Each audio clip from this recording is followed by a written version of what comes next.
Pope Francis was not a conventional pontiff, and even in his death, he continues to break from tradition. A year before his death, Pope Francis requested a simplified funeral. But as tens of thousands of mourners descend on the Vatican to bid goodbye, the funeral of one of the most influential figures of our times is bound to be bigger than anything we've ever seen.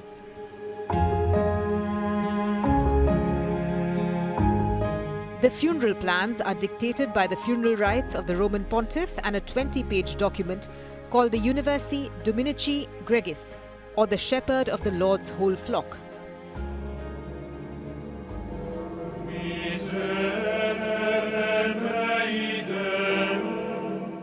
The funeral itself will take place in St. Peter's Square in front of the Basilica, where his body has been lying in state for 3 days for the public to pay their respects. The service usually lasts about 2.5 hours and is mostly conducted in Latin. It will be led by the Dean of the College of Cardinals, Cardinal Giovanni Battista Re, who will begin with a procession led by a priest carrying a cross, followed by the coffin and the ordained clergy. The Swiss Guards, who have protected the Pope and the Apostolic Palace since 1506, will kneel for the consecration of the hosts, the blessing of the bread and wine.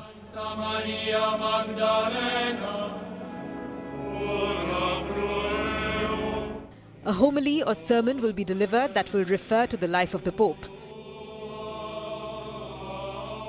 The service will end with the final commendation and valediction. After the service, the body will be carried through the door of death to the left of the altar at St. Peter's, while a 10-ton funeral bell tolls.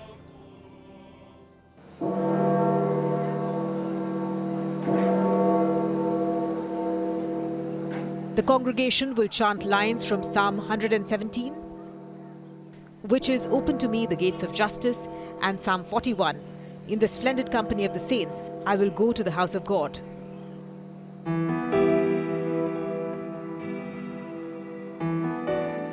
More than 200,000 people are expected to attend the ceremony, including some 130 delegations. Around 50 heads of states have confirmed their attendance. US President Donald Trump confirmed that him and First Lady Melania Trump will attend the Pope's funeral. Trump said they both look forward to being there. Britain's Prince William is confirmed to attend Pope Francis's funeral in Rome. The Prince of Wales's attendance in place of the King is a modern tradition and a statement to further establish William's role as the future king. British Prime Minister Keir Starmer will also be representing the United Kingdom at the service. French President Emmanuel Macron will be in attendance for the Pontiff's funeral in Rome. Ukrainian President Volodymyr Zelensky is confirmed to be in attendance for the service at St. Peter's Basilica. Italian Prime Minister Giorgia Meloni has reportedly cancelled a visit to Uzbekistan and Kazakhstan in order to attend the funeral. Javier Milei, the president of Pope Francis's native Argentina, will also be travelling to Rome for the funeral service. Brazilian President Lula, a lifelong friend of Pope Francis, will represent the world's largest Catholic population. King Philippe and Queen Letizia of Spain, which is a Catholic-majority country, will be in attendance. Philippines President Ferdinand Marcos Jr., the head of the state for Asia's largest Catholic population, will also be present.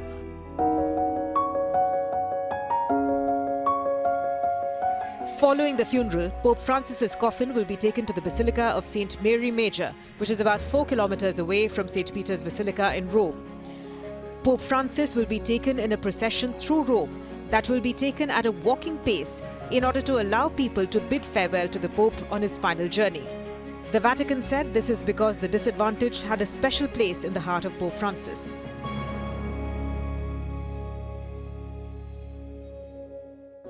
The Pontiff said he wished to be buried in the Basilica of St. Mary Major rather than at St. Peter's Basilica in the Vatican, like most of his predecessors. The Basilica was one of Francis's most favourite places to pray. In his will, he stipulated a simple burial in the earth without particular decoration, marked only with his papal name in Latin, Franciscus. While it's a less orthodox place to be laid to rest, St. Mary Major is still fit for a pontiff, with 7 other popes choosing to be buried there.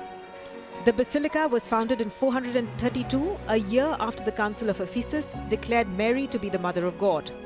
It is said that the church's ceiling was made from a batch of gold brought back by the explorer Christopher Columbus.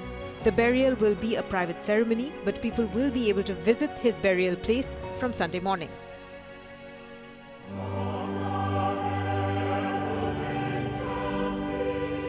A 9-day mourning period begins on the day of the funeral, known as the Novandile. During this period, the cardinals from all over the world will arrive at the Vatican for the papal conclave, which is a private meeting where cardinals choose a new pope. It will be held in the Sistine Chapel, the famous Vatican Hall, whose walls and ceilings are decorated with the works of Michelangelo. Only those under the age of 80, which is some 135 cardinals, are eligible to cast their votes for a new pope and are shuttered away during the entire process. The cardinals hold 2 daily balloting sessions until one candidate has a majority of 2/3 plus 1. They are all sworn to secrecy about the voting. If no result has been reached in 3 days, the sessions are suspended for a day to allow for prayer and discussion.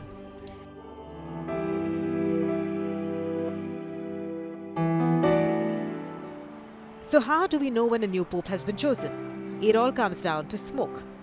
If the cardinals have not reached a majority in their ballots, the cards and the tally sheets are placed in a stove and burnt with an additive to produce black smoke, showing the outside world that a new pope has not yet been chosen. When enough cardinals agree on a candidate for the next pope, that candidate is then asked if he accepts, and by which name he proceeds to be known. Then the ballots are burnt as before, but with an additive to produce white smoke. The white smoke rises from the chapel's chimney and the bells of St. Peter's Basilica will ring out.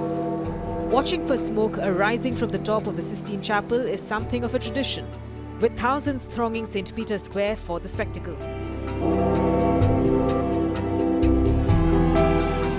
Once the new pope has chosen his papal name, he is dressed in papal vestments before proceeding out to the balcony of St. Peter's Basilica. It is here that the senior Cardinal Dean announces Habemus Papam, we have a pope, before the new pontiff imparts his blessing on Rome and the world.